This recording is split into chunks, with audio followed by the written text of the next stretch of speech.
Aucun esprit ne peut agir sur cette terre s'il n'a pas de corps. Le corps est une porte d'entrée sur la terre. Comme je vous disais, même Dieu, quand il a voulu venir ici sur la terre, il n'avait pas le droit d'entrer. Jusqu'à ce qu'il se forme un corps dans le ventre de Marie. C'était la porte pour entrer. Et quand tu perds le corps, ça veut dire que tu sors de ce monde.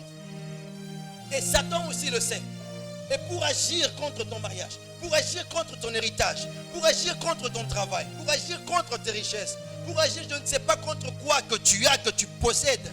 Parce que nous ne possédons pas physiquement, nous possédons d'abord en esprit. Je vais venir vous le montrer dans la mentalité. Nous possédons d'abord en esprit déjà. Alors le diable, pour le faire, il travaille par de corps aussi. Pour te combattre. Pour te donner des avis contraires. Pour te mettre les bâtons dans les roues quelquefois. Ce sont des hommes qui le font apparemment. Mais ce n'est pas eux, c'est des esprits enfériques qui traversent ces corps faibles, ces portes faibles par lesquelles ils entrent pour pouvoir te déranger. Et toi, tu dois savoir te lever contre ces choses. Tu dois savoir te tenir contre chaque chose qui ne marche pas dans ta vie. Contre chaque chose qui semble être irréelle.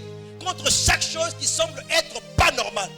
Tu es obligé personnellement de te lever. Et tu dois te lever. Si tu ne te lèves pas, je t'assure, personne ne se lèvera à ta place. Tu entendras parler de la victoire du calvaire. Tu entendras parler de la bénédiction du sang de Jésus. Tu entendras parler de toutes ces choses. Tu ne verras rien si tu ne te lèves pas personnellement.